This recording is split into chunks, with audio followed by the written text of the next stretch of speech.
कलयुग के 5 ऐसे सत्य जिन्हें भगवान श्री कृष्ण ने पहले ही बता दिया था। महाभारत काल में 5 पांडवों के मन में कलयुग के बारे में जानने की बड़ी इच्छा थी, इसलिए उन्होंने एक बार भगवान श्री कृष्ण से पूछ ही लिया कि हे वासुदेव, कलयुग में मनुष्य का जीवन कैसा होगा, मनुष्य के विचार कैसे होंगे और मोक्ष की प्राप्ति कैसे होगी। यह सब सुनकर भगवान श्री कृष्ण ने 5 पांडवों से कहा कि मैं तुम्हें इसका सीधा उत्तर तो नहीं दे सकता, लेकिन तुम 5 भाई जंगल में जाओ और जो कुछ भी वहाँ दिखे मुझे आकर विस्तार पूर्वक बताना, मैं तुम्हें उसका कलयुग में प्रभाव बताऊंगा। यह सब सुनकर 5 पांडव जंगल में गए और उन्होंने वहाँ जो देखा वह देखकर वे आश्चर्यचकित रह गए। फिर 5 पांडव श्री कृष्ण को बताया कि उन्होंने वहाँ क्या देखा। सबसे पहले युधिष्ठिर ने कहा कि हे वासुदेव, मैंने पहली बार 2 सूंड वाला हाथी देखा, ये मेरे लिए बहुत आश्चर्यजनक था। तब श्री कृष्ण कहते हैं कि कल युग में ऐसे लोग राज करेंगे जो दोनों ओर से शोषण करेंगे, कहेंगे कुछ और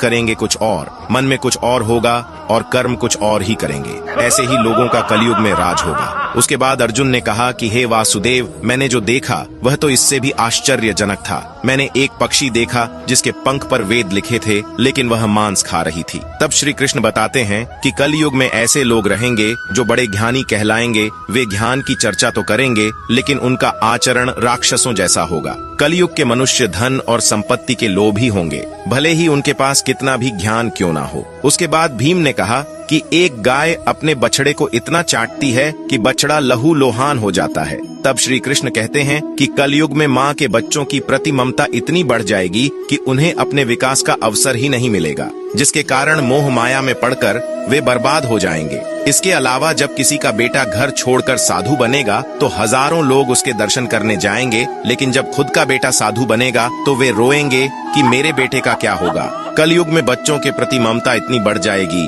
कि उसे मोह माया और परिवार में ही बांध के रखेंगे। उसके बाद सहदेव ने कहा कि मैंने 7 कुएं के बीच में एक सूखा कुआं देखा, लेकिन यह कैसे हो सकता है। इस पर श्री कृष्ण कहते हैं कि कलयुग में मनुष्य फालतू की चीजों में अपना पैसा बर्बाद कर देंगे, लेकिन वह देखेंगे तक नहीं कि पड़ोस में कोई भूखा मर रहा है। इसके अलावा कलयुग में मनुष्य अच्छे अच्छे कपड़े पहनने, खाना खाने और घूमने में अपना सारा पैसा बर्बाद कर देंगे, लेकिन किसी के 2 आंसू पोंछने में उनकी कोई रुचि नहीं होगी।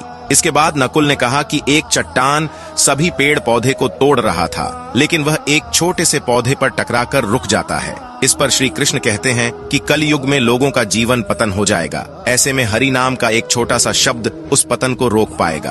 अर्थात कलयुग में भी जो मनुष्य धन के लोभ को छोड़कर हरि नाम का जाप करेगा उसे कोई कष्ट नहीं होगा और मृत्यु के बाद उसे मेरी चरणों में जगह मिलेगी। दोस्तों, इस वीडियो को शेयर करके कमेंट में जय श्री हरि अवश्य लिखें।